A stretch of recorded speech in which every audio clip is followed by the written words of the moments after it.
नमस्कार दोस्तों, कैसे हो आप लोग। आज हम इस वीडियो में part 4 of constitution DPSP directive principles of state policy, इस पूरे पार्ट का जितने भी इसमें आर्टिकल हम उनका एक रिवीजन करेंगे अच्छे से।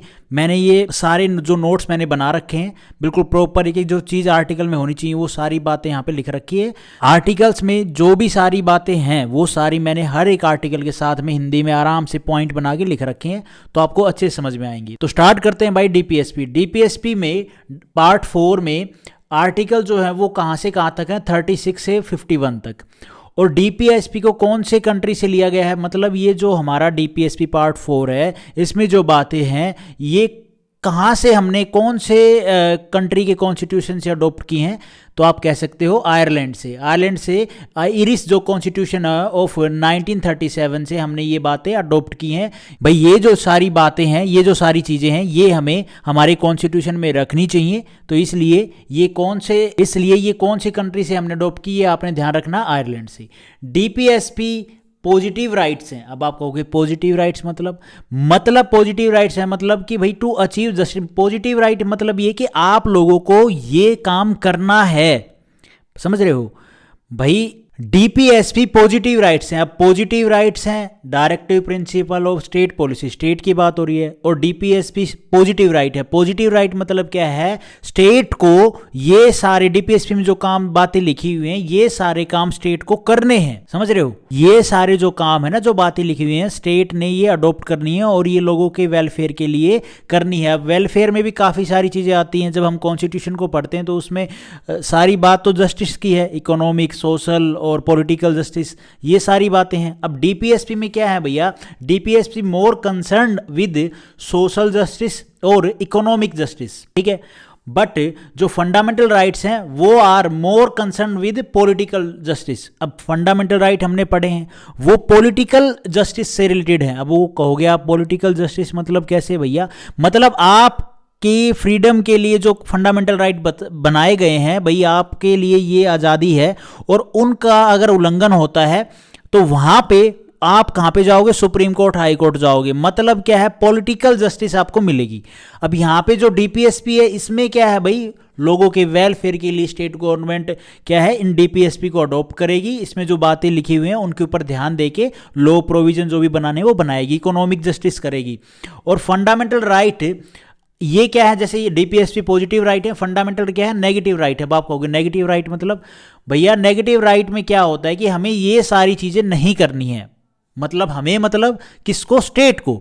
अब स्टेट गवर्नमेंट में कोई पावर में बैठा है, वो फंडामेंटल राइट का उल्लंघन करके आप लोगों की आज़ादी को रोक दे, भैया आप बाहर नहीं घूम सकते, जो भी फंडामेंटल राइट में हमें जो जो अधिकार दिए गए हैं उनका उल्लंघन करके वो सारी जो चीज़ें हैं वो रोक दे, तो आप कहाँ जाओगे, आप जाओगे सुप्रीम कोर्ट में। अब वो सुप्रीम कोर्ट के लिए भी जाने को रोक दे कि भैया बाहर ही नहीं जा सकता कोई भी बंदा। तो ये चीज़ें यहाँ पे जो फंडामेंटल राइट है उसमें बताई गई हैं कि भैया ये चीज़ें स्टेट गवर्नमेंट नहीं करेगी, और अगर करेगी तो भाई आप कहाँ पे जाओगे, हाई कोर्ट में और सुप्रीम कोर्ट में। सीधी सी बात है कि मेरे मूल जो अधिकार है उनका उल्लंघन हो रहा है, तो आप इनको जस्टिस साहब देखिए। मैं उम्मीद करता हूं इतनी बातें आप लोगों को समझ में आई होंगी। उसके बाद है so we know now constitution of India main goal क्या है, हमारे कॉन्स्टिट्यूशन का मेन गोल क्या है भाई, social justice, economic justice, political justice. अब मैंने पॉलिटिकल जस्टिस में आपको बता दिया कहाँ से मिलेगी भैया, ये हमारे फंडामेंटल राइट्स। और जो इकोनॉमिक और सोशल जो जस्टिस है ये हमारे डीपीएसपी में रखी गई है कि भैया डीपीएसपी में जो बातें लिखी हुई हैं वो स्टेट गवर्नमेंट करे,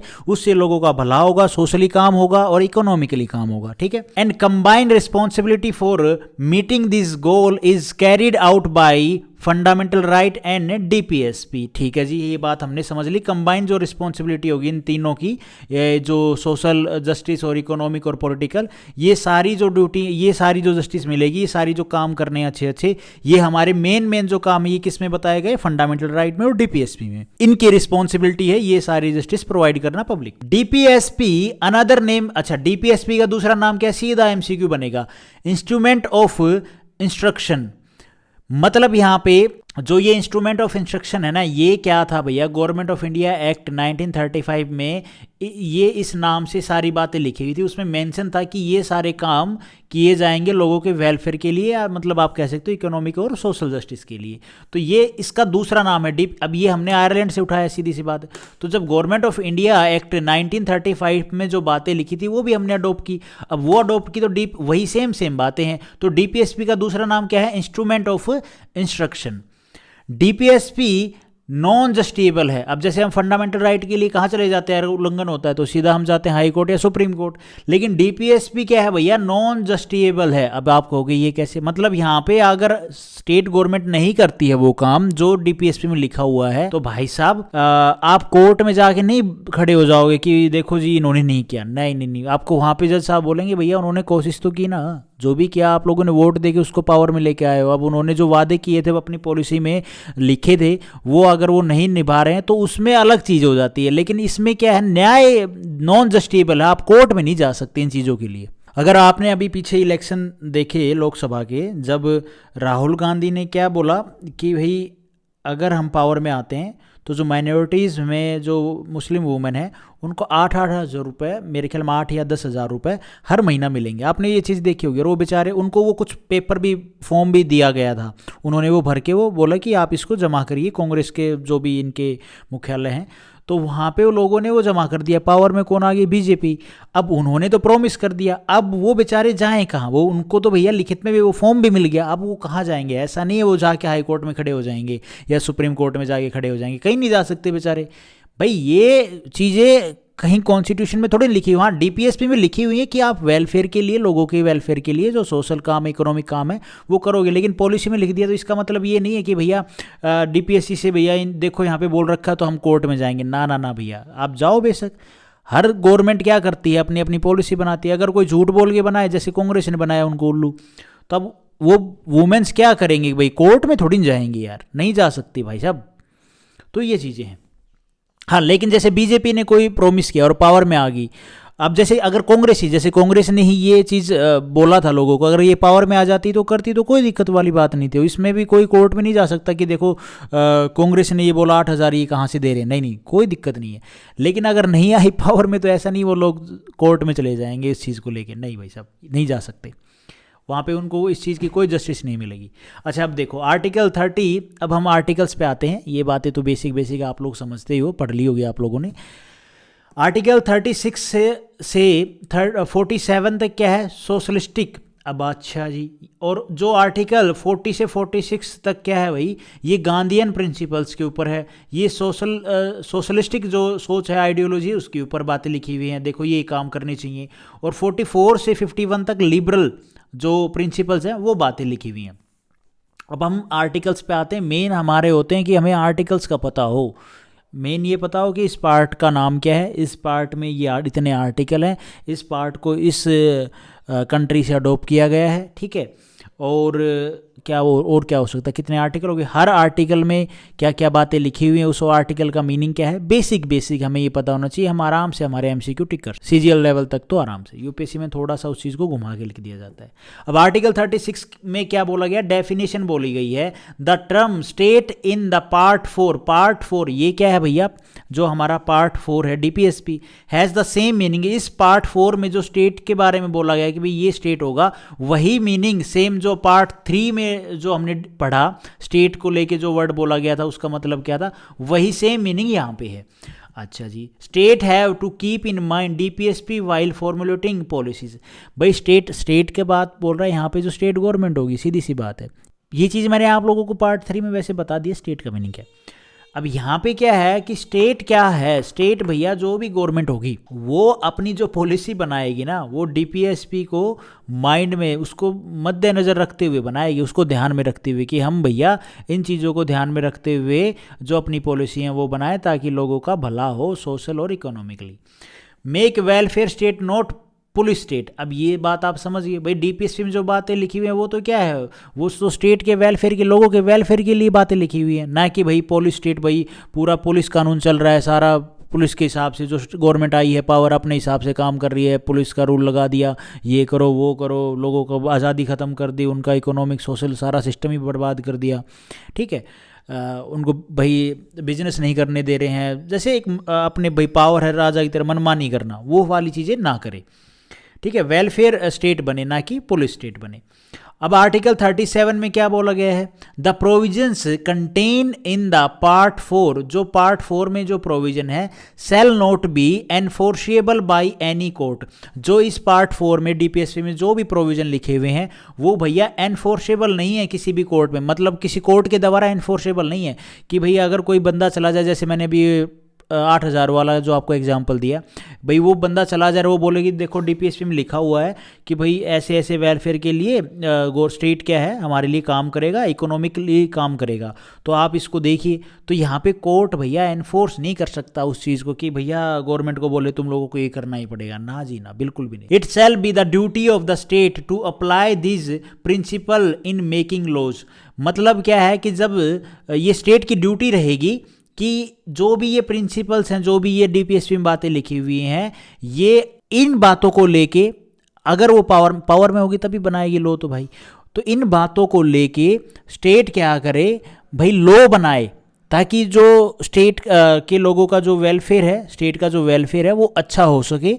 तो लॉ बना के कोई चीज़ की जाएगी, ऐसा तो है नहीं कि पावर में बैठे हैं जी ये कर दिया हमने साइन ये कर दिया। लॉ बनेगा, कोई भी वेलफेयर के लिए काम होगा, कोई भाई स्कीम चलाई जाएगी, या कोई फ्री फूड की कोई स्कीम चलाई जाएगी, या लोगों को और कोई किसी में फैसिलिटी दी जाएंगी, तो उस चीज़ की तो लॉ बनता है भाई। लॉ तो स्कीम के लिए भी तो पास वास तो बड़ा, अगर कोई मैटर है लोगों में एक पूरे स्टेट में उसको इम्प्लीमेंट कराना है तो एक लॉ तो पास करवाना ही पड़ेगा ना।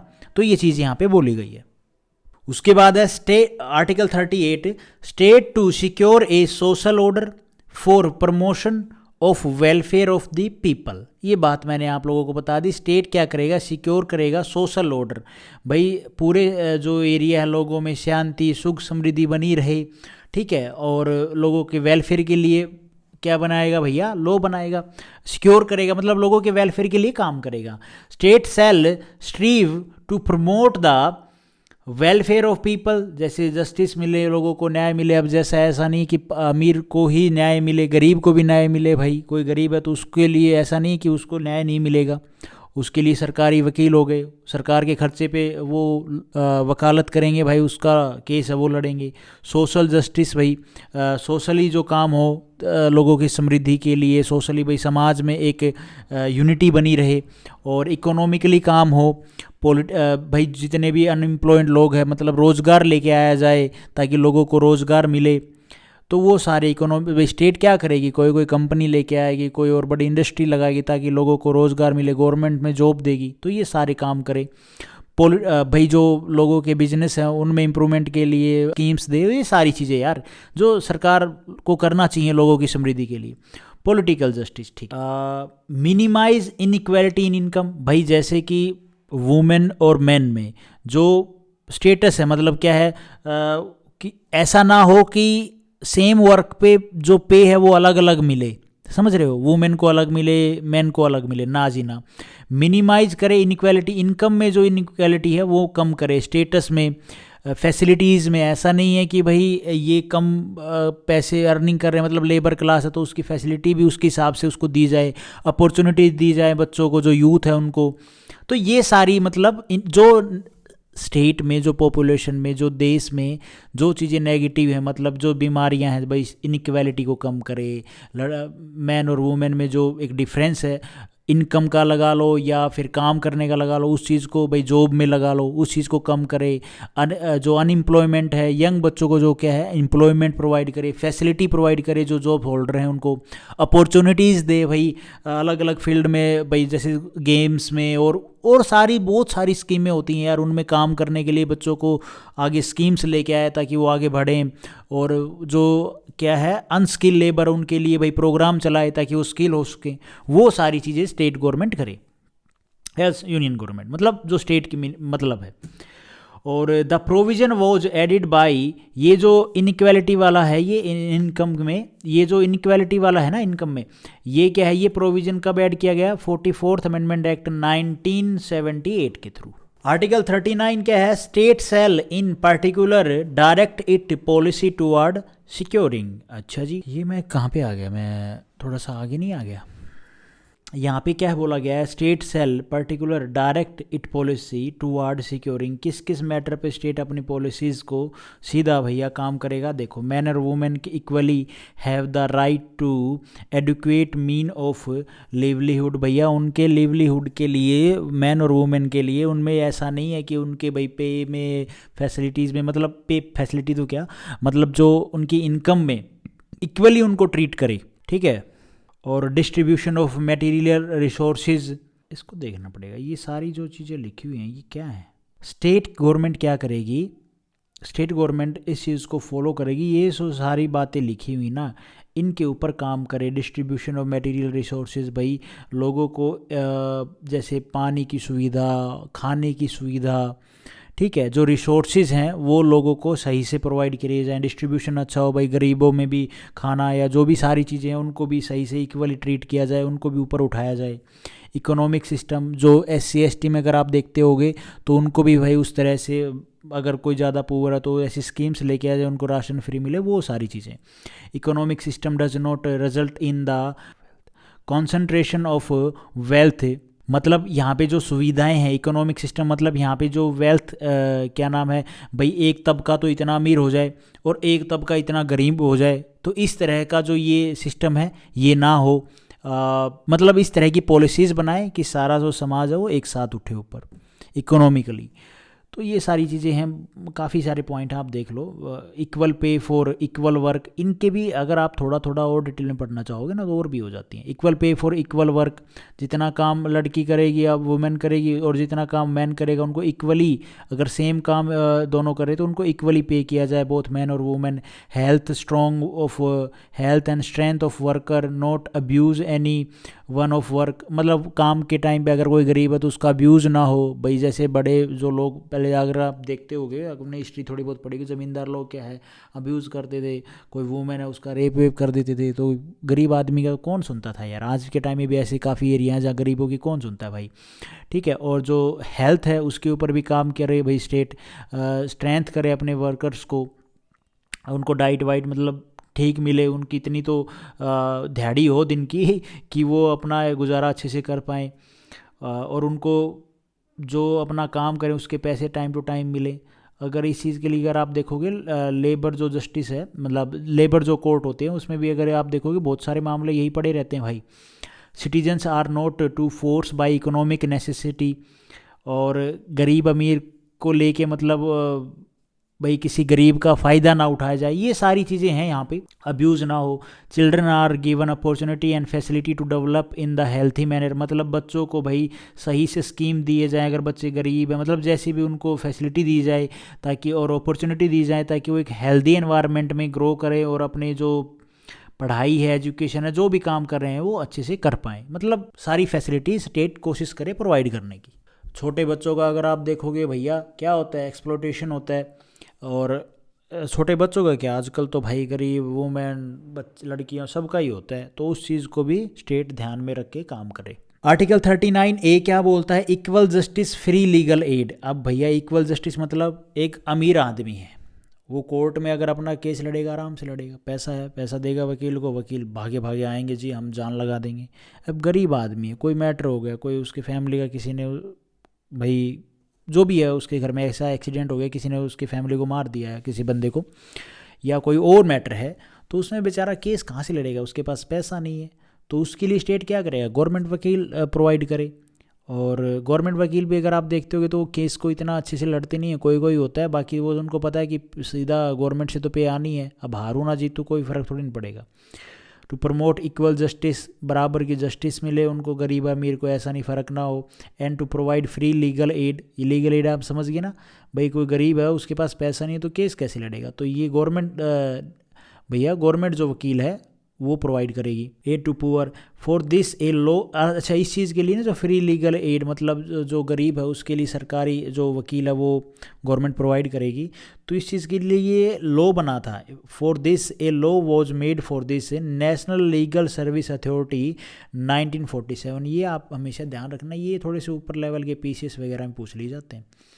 आर्टिकल 40 क्या बोलता है भाई?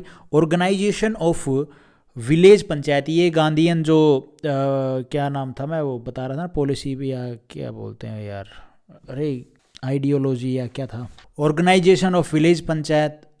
जो गांधीयन जो मैंने आप लोगों को बताया था, क्या नाम है, प्रिंसिपल, जो गांधीयन प्रिंसिपल्स थे उनके बेसिस पे ये पॉइंट जो गांधी जी ने मतलब जो रिकमेंड किया था, रिकमेंड किया है उन्होंने, बोला था अपनी बुक में या अपने विचारधारा में, प्रिंसिपल जो थे गांधीयन प्रिंसिपल, वो सारी बातें यार उसके बेसिस पे है कि भाई organization of village panchayat, village panchayat के पास में अच्छा खासा पावर हो ताकि वो अपने हर एक विलेज को सोशली इकोनॉमिकली मजबूत कर सके, वहाँ के जो बच्चे हैं उनको वहीं पे एम्प्लॉयमेंट मिल जाए। ठीक है, कॉटेज इंडस्ट्री की इन्होंने बात की थी, तो बाहर देखने की जरूरत ही नहीं पड़ेगी स्टेट गवर्नमेंट को कोई और इंडस्ट्री लाने की, अगर उनको अपने गांव में ही बच्चों को रोजगार मिल जाएगा तो। State shall take step to organize village panchayat. भाई स्टेट की ड्यूटी रहेगी, वो ऐसे स्टेप लेगी कि विलेज जो पंचायत है वो ऑर्गेनाइज हों, वो अच्छे से बनाई जाएं और अच्छे से काम करें। And due them such power as, उनको पावर दी जाए as may be necessary to, और उनको फंड भी दिए जाएंगे, ऐसी बात नहीं है, to necessary to enable them to function as a unit of self government, ताकि वो सेल्फ गवर्नमेंट के साथ, मतलब जो गवर्नमेंट है, to enable them to function as a unit of self government. भाई वो खुद से ही अपनी, मतलब एक जो मिनी गवर्नमेंट कह सकते हो, सेल्फ गवर्नमेंट की तरह काम करें, अपना जो गांव है उसको एक मुखिया रूल करे, उसको में जो वेलफेयर है, लोगों के वेलफेयर के लिए काम करे, बच्चों को एम्प्लॉयमेंट प्रोवाइड करे। भाई ऐसे क्या काम किए जाए ताकि यहाँ के जो बच्चे हैं उनको यहीं पे जॉब मिल जाए, ठीक है, और जो जस्टिस है लोगों को वो भी यहीं पे मिल जाए। तो इस तरह की जो सारी चीज़ें, सेल्फ गवर्नमेंट का मतलब क्या है, मुखिया पूरे गांव पे, जैसे स्टेट गवर्नमेंट में हमारे अगर आप देखते हो सीएम साहब पूरे पे रूल करते हैं, तो वैसे ही मुखिया जो है वो सारा गांव का जो वेलफेयर है उसको देखे। उसके बाद है article 41, right to work, to education and to public assistance in certain cases. The state shall within the limits of its economic capacity development make effective provision. अब यहाँ पे क्या बोला गया है कि स्टेट गवर्नमेंट अपनी लिमिट्स ऑफ इकोनॉमिक कैपेसिटी, मतलब उनका जो बजट है उसके अंडर में डेवलपमेंट मेक इफेक्टिव प्रोविजंस, मतलब डेवलपमेंट मेक इफेक्टिव प्रोविजन, मतलब उनकी जो इकोनॉमिक जो कैपेसिटी है स्टेट की, वो अपने उस बजट में से जो डेवलपमेंट है और डेवलपमेंट के लिए या फिर और जो काम के लिए क्या है प्रोविज़न बनाए, right to work, education, unemployment, वही जो मैटर जो हम मोटे मोटे जो डिस्कस करते हैं, ओल्ड एज स्कीम, भाई बूढ़े लोगों के लिए स्कीम चला जाए, जैसे अपने हरियाणा पूरे स्टेट में ही, वैसे तो ना पूरे देश में ही है, काफ़ी पूरे देश में ही होनी चाहिए यार बूढ़े लोगों, हाँ, जो बूढ़े लोग हैं उनके लिए स्कीम क्या, उनको ओल्ड जो पेंशन है वो प्रोवाइड की जाए ताकि उनका गुजारा अच्छा हो जाए। और अदर केस ऑफ और ऐसे लोग हैं other case of undeserved want, ठीक है। तो मतलब ये मोटी मोटी बात क्या है इन आर्टिकल्स में, डीपीएसपी में, वेलफेयर ऑफ लोगों के लिए, वेलफेयर ऑफ स्टेट। अब वेलफेयर ऑफ स्टेट मतलब लोगों के भले के लिए ऐसे ऐसे स्टेप उठाए जाए, वो हर एक आर्टिकल में इन्होंने अलग अलग बांट दिए हैं, ठीक है। तो ये चीज़ आप आराम से देख सकते हो। उसके बाद है provision for just and a humane condition of work and maternity relief. Maternity relief कब मिलता है बताओ, जब बच्चा होता है वुमेन को, तभी तो। और ह्यूमेन कंडीशन ऐसी हो जाए भैया काम करने की, और तो ये सारी चीज़ें, अब ये सारी चीज़ें मैं ऐसे नहीं बोल रहा, मैं बताता हूँ। Provision for just an human condition of work. अब भैया जस्ट एन ह्यूमन कंडीशन कब आएंगी भाई, ऐसी नौबत आ गई कि एकदम से कोई ना कोई बड़ा मसला, जैसे कोरोना के टाइम पे लोगों को भाई एकदम से बंद कर दिया गया, वुमेन्स या कह लो भाई जिनके जो, या मैटरनिटी रिलीफ, मतलब कह सकते हो ड्यूटी पे कोई वुमेन, मैटरनिटी रिलीफ कब दिया जाता है यार, जब वुमेन प्रेग्नेंट होती है तो तभी उनको छुट्टियां और जो उनको जो स्कीम चलाई जाती हैं, भी बच्चा होगा तब इतने पैसे मिलेंगे और वो सारी चीज़ें। और दूसरा भाई प्राइवेट में काम करें तो ये सब तो मिलेगा ही मिलेगा, मैटरनिटी रिलीफ मिले, वुमेन को छुट्टियां मिले अपने काम से, उसकी भाई जो सैलरी है वो उतनी ना काटी जाए जितनी भाई पूरी कट हो जाए। तो ये सारी चीज़ों के लिए लॉ बनाए सरकार।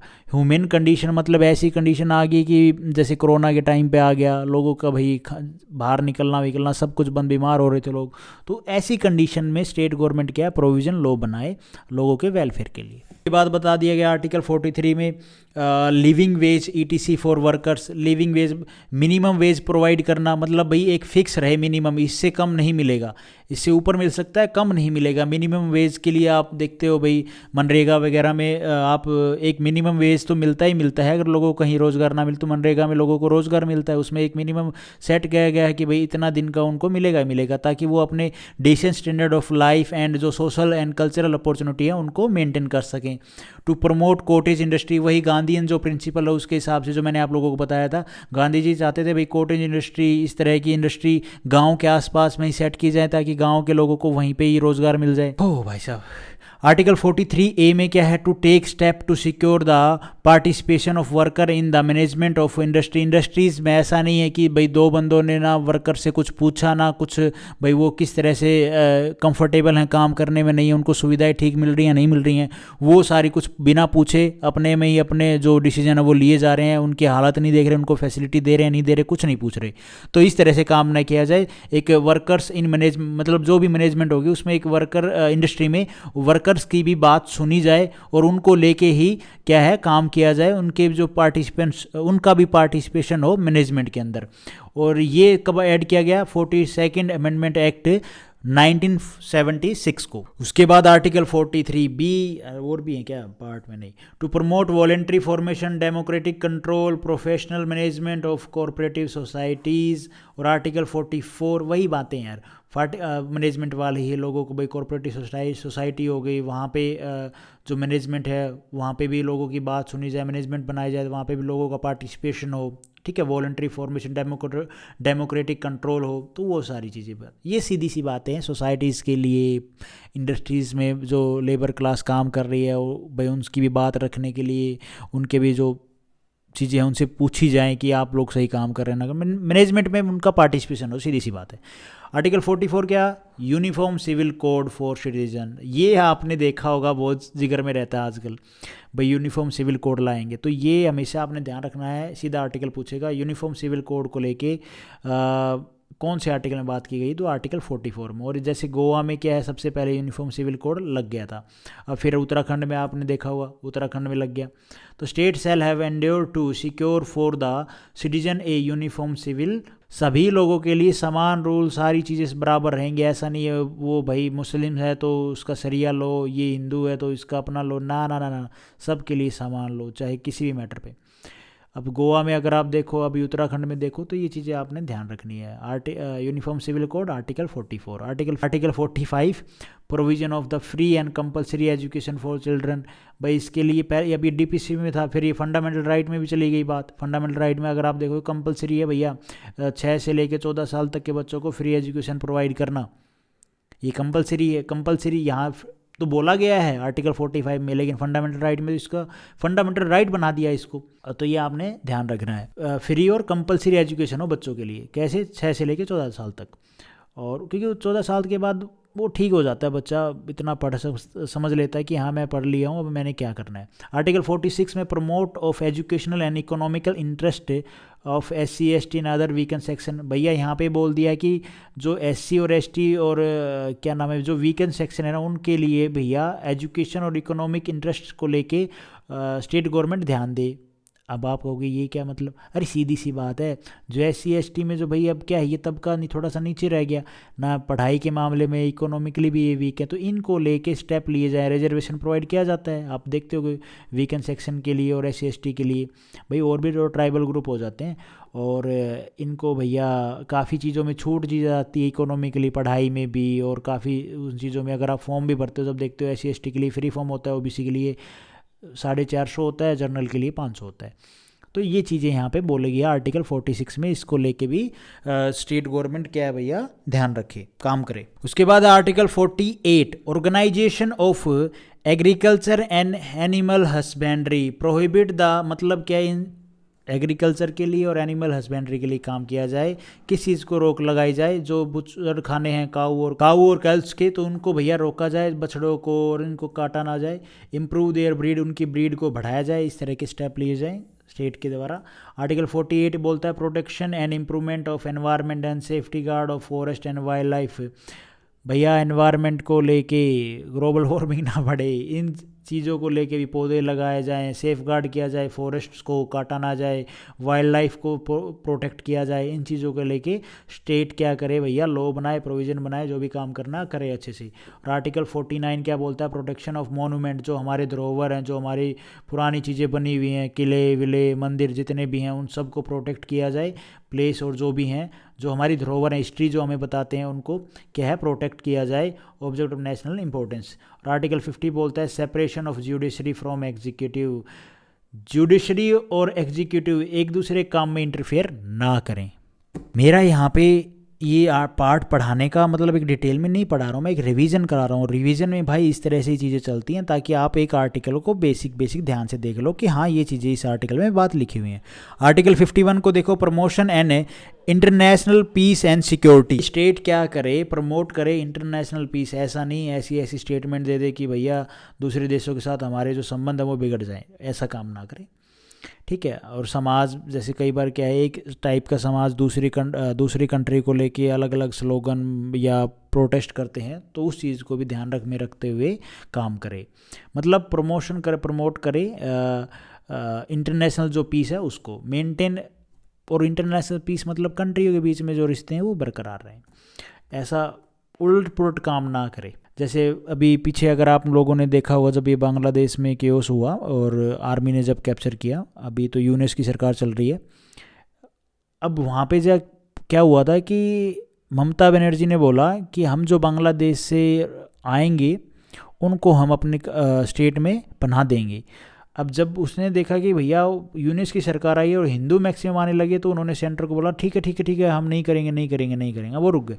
तो इस तरह के बयान ना दें, ताकि भैया स्टेट गवर्नमेंट अपने लेवल पे काम कर रही है, यूनियन को बयान दे जब तो ठीक है, स्टेट गवर्नमेंट अपने हटके बोल रही है तो वो चीज़ काम ना करे, मिलके भाई किसी भी कंट्री के साथ में रिलेशन मेंटेन करके रखें। Maintain relation between nation, encourage settlement of international dispute by arbitration. अब यहाँ पे बोल दिया कि भाई जो भी डिस्प्यूट हैं तो वो बातचीत से सोल्व किए जाएँ, स्टेट करेगा, स्टेट यहाँ पे यूनियन गवर्नमेंट की बात बोल रहा है। और जो भी मतलब डिस्प्यूट हैं उनको बातचीत के साथ में सेटलमेंट किया जाए, यही बात बोला गया है। सीधी सी बात है, सबके साथ मिलके विश्व गुरु बन के काम करें। और 42nd अमेंडमेंट एक्ट जो 1976 आया था, इसमें कौन कौन से आर्टिकल जो डीपीएसपी में ऐड किए गए थे भैया, आर्टिकल 39, 30A, 43A और 48A, ये बात आपने हमेशा ध्यान रखनी है। उसके बाद डीपीएसपी जो है मेंशन इन अदर पार्ट, जो डीपीएसपी में जो बातें लिखी हुई हैं वो किधर और मतलब कौन कौन से आर्टिकल में और मेंशन की गई हैं, आर्टिकल 335 में, आर्टिकल 350A में और आर्टिकल 351 में, ठीक है। और 44 जो अमेंडमेंट एक्ट 1978 आया, उसमें आर्टिकल 38 को ऐड किया गया। ओके, 46 अमेंडमेंट एक्ट 2002 में आर्टिकल 45 को ऐड किया गया। और 97th अमेंडमेंट एक्ट 2011 में आर्टिकल 43B को ऐड किया गया। यही बातें आप लोगों ने हमेशा ध्यान रखनी हैं। अब हम करते हैं जो हमने पार्ट पढ़ा उसके ऊपर जो इम्पोर्टेंट MCQ हैं उनको। आइडिया ऑफ वेलफेयर स्टेट किस में बोला गया भैया, तो डीपीएसपी में part 4। Social and economic justice किस में बात की गई है, और पॉलिटिकल जस्टिस की भी, तो वो किस में बात की गई है, देखो गड़बड़ कर जाता है ना। सोशल एंड इकोनॉमिक जस्टिस की बात की गई है डीपीएसपी में, पॉलिटिकल जस्टिस की बात की गई है फंडामेंटल राइट में। Equal justice and free legal aid, भैया बराबर अमीर गरीब सब में छुआछूत अमीर गरीब, equal justice and free legal aid, equal justice और free legal aid article 39A, भैया सबको बराबर न्याय मिले, अमीर गरीब काला गोरा इस चीज़ का भेदभाव ना किया जाए। फ्री लीगल एड, अगर कोई पुअर है तो उसको सरकारी वकील दिया जाए, आर्टिकल 39A में बात बोली गई है, ध्यान रखना इंपॉर्टेंट है सीधा। इंस्टीट्यूशन ऑफ पंचायत राज, ये आर्टिकल 40 गांधीयन प्रिंसिपल्स के ऊपर। और who said Ram rule through village rule, ये किसने बोला था कि जो राम राज्य लाया जाएगा वो विलेज के थ्रू लाया जाएगा? तो भैया महात्मा गांधी ने। Human condition of work and maternity relief article 42, मैंने आपको अच्छे से बेसिक ठीक ठाक बता दिया था। पार्टिसिपेशन ऑफ वर्कर का participation in management of industry, तो आर्टिकल 43 है। ये इंपॉर्टेंट आर्टिकल है इसलिए मैंने यहाँ पे लिख रखे हैं। मर्टेनिटी, ठीक है, मैनेजमेंट इन इंडस्ट्री जो पार्टिसिपेशन वर्कर का, और पंचायती राज, और ये ऊपर जस्टिस, इक्वल जस्टिस और लीगल एड, ये चारों पांचों आर्टिकल सीधे पूछे जाते हैं। यूनिफॉर्म सिविल कोड का सीधा पूछा जाता है भैया 44 आर्टिकल, गोवा और उत्तराखंड में लागू हो चुका है। Protection of environment article 48A, ये मैंने पढ़ाया है क्या? नहीं पढ़ाया तो आप ध्यान रखना। प्रोटेक्शन ऑफ एनवायरनमेंट, ये मैंने कहाँ मिक्स कर दिया क्या? ये काउ शेल्टर स्टॉप, ये काउ के जो ये बूचड़ खाने बने हुए हैं इनको स्टॉप किया जाए आर्टिकल 48, और separation of judiciary and executive article 50। और इन द एंड डीपीएसपी कौन सी कंट्री से ली गई भैया? डीपीएसपी तो आयरलैंड से, ठीक है, ये बात आपने ध्यान रखनी है। तो आज हम इस वीडियो में गाइस इतना ही करते हैं। Thank you so much. Video आपको ठीक लगी तो लाइक करना, चैनल पे नए हो तो सब्सक्राइब करना।